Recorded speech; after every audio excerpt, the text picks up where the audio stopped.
75% ng mga Pilipino ay hindi raw satisfied or hindi nasisiyahan sa pagtugon ng gobyerno sa usapin ng pangunahing pangangailangan ng mga Pilipino.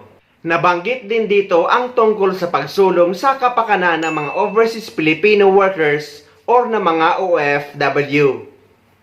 Hindi nasiyahan ang mga Pilipino sa pagtugon ng pamahalaan sa kahirapan at pagtaas ng presyo ng mga bilihin o inflation. Batay ito sa December 2023 tugon ng masa survey ng Octa Research Survey. Narito ang report ni Rosa Licos. Maraming Pilipino ang dissatisfied o hindi nasiyahan sa mga hakbang ng pamahalaan upang ibsan ang kahirapan sa bansa at tugunan ng mataas na presyo ng mga bilihin at serbisyo. Ayon ito sa tugon ng masa survey ng Octa Research Group kung saan 1,200 kababayan ang tinanong. 75% sa ating mga kababayan ang dissatisfied sa pagkontrol sa presyo ng mga bilihin. 46% naman ang dismayado sa pagtugon sa kahirapan sa bansa. Mataas din ang dissatisfaction rating sa usapin ng pagkakaroon ng abot-kayang halaga ng pagkain, paglikha ng mga trabaho at paglaban sa katiwalian. Samantala, mayoriya naman ng mga kababayan satisfied o nasisiyahan sa performance ng pamahalaan sa ilang programa. Katumbas ito ng 8 sa bawat 10 Pilipino. Partikular na sa pagtatayo ng pampublikong infrastruktura at pagtugon sa mga kalamidad.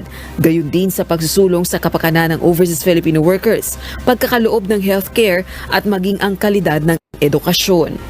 Ako naman, ang suggest ko ay sana mawala na ang nakawa ng maleta or mga laman ng maleta ng mga OFW sa loob ng NAIA.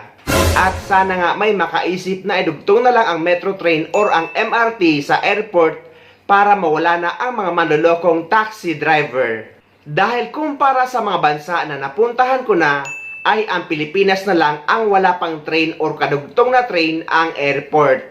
Kaya napakaraming taxi driver ang mapangsamantala na akala naman sa mga OFW ay milyones ang baon kapag uuwi sa Pilipinas. What? Pangalawa ay sana mamonitor ng ating gobyerno ang mga karapatan at mga benepisyo ng mga OFW, lalo yung mga matatagal na nagtatrabaho at magfufurgood na.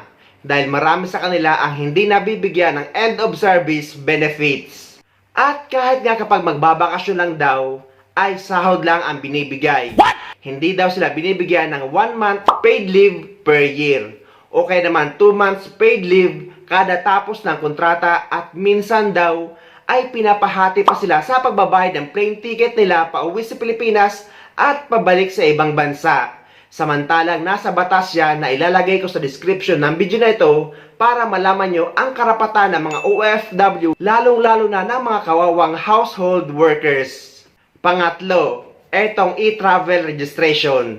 Hindi naman sana against ang mga OFW sa pagbabago na ginawa ng online ang pag-fill out sa dating paper-based arrival at departure card. Pero eto naman kasing e-travel online ay mayat maya ay may ginagawang pagbabago. Kaya yung iba ay hindi makapag-proceed dahil hindi naman nakakatanggap ng code sa kanilang email address. Okay na sana yung unang registration na pwede kang gumamit ng kahit anong email address dahil madali lang ang pagre-register noon. Pero ngayon kapag wala ka natanggap na code ay hindi ka makakapag-register. Buti sana kung ang lahat ay pwede makauwi sa Pilipinas na walang e-travel registration at sa Pilipinas na lang mag-sign up kapag arrival or kapag dumating na sa Pilipinas. Pero ang kaso may mga airlines dito sa ibang bansa na dito pa lang bago kapag mag-check-in ay hahanapin na sa iyo ang e-travel registration mo at hindi ka nila papasakayin hanggat hindi ka nakakapag-register. Sa akin ay walang problema dahil marunong ako mag-register kaya nga gumagawa ako ng mga tutorial para makatulong sa mga kapwa ko OFW. Pero paano naman yung mga walang alam or hindi maalam online, lalo yung may mga edad na? Sila ang madalas na nabibiktima ng mga nagpapabayad para lang sa e-travel registration or para i-register sila sa e-travel. At karamihan din ay nai-scam online. Nagbabala ang Bureau of Immigration laban sa mga peking e-travel website na naniningil. Scam po yan dahil walang binabayaran sa lehitimong e-travel website ng gobyerno na required fill-upan ng mga pasaherong papasok ng bansa. At nakatutok si Salima Refrat. Mula sa immigration arrival card, Customs Declaration hanggang sa Bureau of Quarantine Health Declaration, pwedeng ma-access lahat sa Philippine Travel Information System o e-travel website na binuo para maging iisa na lang ang sistemang ginagamit para magsumite ng impormasyon ang lahat ng papasok ng Pilipinas. Pero pati yan, nagagamit na rin daw ngayon sa panloloko.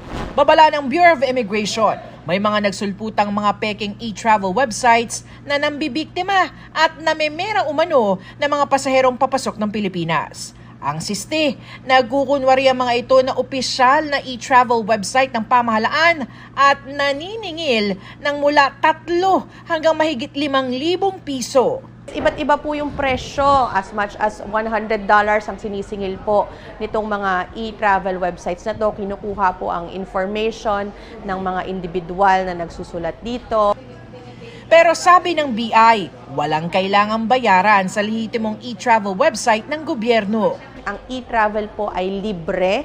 Libre po ito sa government website. Kung nakita po nila na sinisingil po sila ng mga websites na ito, ay magduda na po tayo. Isa ito dun sa mga peking e-travel website na nagbabala yung Bureau of Immigration. Hihingan ka dito ng mga sensitibong impormasyon tulad ng iyong buong pangalan, birthday, pati passport number. At sa website na ito rin, sisingilin ka ng $52 o halos 3,000 piso para sana sa e-travel pass na wala naman talagang bayad. 8 website na ang natukoy at iniimbestigahan ng Cybercrime Investigation and Coordinating Center o CICC. Inaalam na rin kung mga Pinoy rin o mga banyaga ang nasa likod ng mga ito. Sila ay nakabase sa IP record sa labas ng bansa. One is in Spain. We're doing efforts to block them para hindi na makadali ng mga inbound Philippines. Our objective now is to make a formal complaint doon sa platform where they are hosted. Abiso ng CICC maging mapanuri, siguruhing tama at opisyal na portal lang ang papasukin. Pumunta sila sa official website. Wag lang yung porque na tinype mo kay Google search, yung unang lumabas, yun na yun. Dapat lagi may .gov.ph. Pang-apat, yung mga pasahero, lalong-lalo ni mga OFW na naiiwan ng flight sa NAIA kahit hindi naman nila kasalanan at maaga naman sila nakapag-check-in at dumating sa airport. Sila ang nagbabayad ng rebooking fee na napakamahal. Hello, magandang gabi po sa inyong lahat. Narito po ako ngayon sa airport dahil meron po akong hinihintay na pass. Habang hinihintay ko po, meron po akong na-encounter dito na ilang OFWs na papunta po ng Riyadh. Okay, sila po ay bumiyahe ng Riyadh, magkatrabaho po bilang kasambahay. Okay, hindi po sila nakasakay ng Philippine Airlines dahil po sa haba ng pila sa immigration. Ngayon, kausapin natin si ate para malaman natin kung ano, no? Ayan po si ate. Okay, ayan po yung isang kasama niya. 3 po daw sila na hindi po nakasakay ng eroplano dahil sa haba ng signal. Ayun. Okay, ayan po si ate. Hindi po siya nakasakay ng eroplano dahil sa haba po ng pila sa immigration. Mantalang nag-open ang gate kanina, maaga pa lang sila, dumating na sila sa airport para mag-check-in. Pero dahil nga daw po sa haba ng pila ng immigration, hindi sila nakasakay ng eroplano. Hindi na sila pinapasok ng staff ng PAL at hindi sila nakasakay. Umiiyak nga dahil nga nagbayad sila ng rebooking. Alam nyo kung magkano yung rebooking ni ate? Magkano binayad mo? 14,290. 14,290 nang dahil lang sa 19. Okay. Ito calling Philippine Airlines. Okay? Bakit po kailangan magbayad ang worker ng rebooking na hindi naman nila kasalanan kung bakit sila hindi nakasakay ng eroplano? Tinanong ko sila kung may tumawag daw ba, may nag-save. Usually pag mga last call nagtatawag ang mga airline staff eh. Pero sabi nila wala raw silang narinig nakita nagtawag ng galing sa Philippine Airlines. Meron daw nagtawag pero nung pinuntahan niya hindi niya na nakita yung mga tao. So hindi po tama ito na at ito nga si ate, 3 po sila, yung isa. Ayun yung isa na andyan. So ayan, dami niya pang bagahe oh. Kanina pa silang umaga dito. Bakit hindi po kayo umuwi ngayon? Kanina. Inayos ko po kasi namin yung rebooking namin. Inayos niyo pa yung rebooking ninyo? Saka naghintay pa po kami ng reply ng employer namin. Buti pumayag ang employer nyo na bayaran nyo. Naku, baka mamaya ibawas sana, wag ibawas sa sahod ninyo. So, ayan, ako po ay nananawagan po sa ating Philippine Airlines, no? So, maawa naman po tayo. Bakit po kailangan nila magbayad ng rebooking? Hindi naman nila kasalanan kung bakit sila na hindi nakasakay ng eroplano. Alam na po, ayan po yung isa, si ate, ayan po. O, nahihiya po si ate. Nurse po. Nurse siya. 7,000 po yung binayad niya. 17,000. 17,000. O, imagine ninyo, pa-flight lang, Sariling pera. sariling pera niya. Saan ka mag-i-stay? Uwi po sa Antipolo. Saan lang? Uwi ang Antipolog? Antipolo. Diyos ko, ayan. O, sige. Ate. May sundo po ako eh. Ate, huwag ka nang umiyak. Gagawa natin na para. Ano pangalan mo, ate? Glory Densis po. Lori Desos. Manood ka dito. Kontakin mo ako, ha? Subukan natin kung ano may tutulong sa iyo, ha? O, sige na. Ayat natin si ate. Kawawa naman. Grabe naman. Ayan. Ito si ate, ha? 8:30 pa lang ng umaga. Pagbukas ng gate, nandyan na sila para mag-check-in. Tapos nun, hindi naman sila nakapasok dahil sa haba ng pila sa immigration. Ang masakit, nung hindi sila nakasakay, sila ang pinabayad ng rebooking. So, nagbayad siya ng 14,000. Yung si ate naman na nurse, 17,000 ang binayad. Nahihiya lumapit sa akin. So, ayan po. Diyos ko, mga sa ating Philippine Airlines and also sa ating hindi ko alam kung paano natin bisitahin. O, sige po, ingat po kayo. Jenny? Oo. Ha? Ay, hindi, may sundo siya, may sundo siya. Oo. May sundo siya. Kawawa.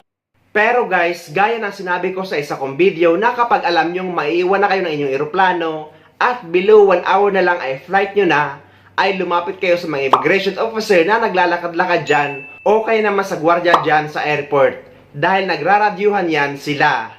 So sa dami ng mga hinaing ng mga OFW ay yan ang madalas na nababanggit nila, lalo na yung mga karapatan nila at benepisyo. At sa mga nasa gobyerno dyan sa Pilipinas, huwag kayong magulo dyan. Panay kayo bangayan. Kaya pati tuloy ang President's sister ay ganito na ang sinasabi.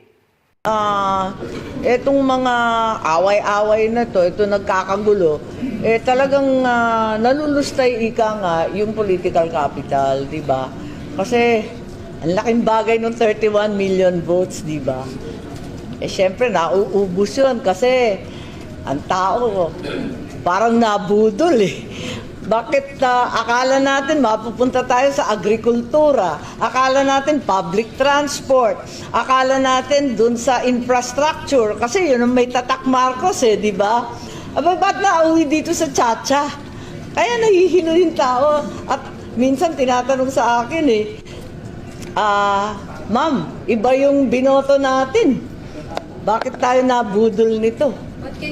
So ayun guys, hindi rin naman tayo pwede magsalita ng hindi maganda tungkol sa ating gobyerno. Naglalabas lang naman tayo or nagbabahagi ng mga hinaing ng mga OFW. At sana pinapanalangin natin na umunlad ang bansang Pilipinas kagaya dito sa ibang bansa na ang mga nakaupong opisyal ang iniisip lang ay kung paano mapaunlad ang bansa nila. Mabuhay tayong mga OFW! OFW ako.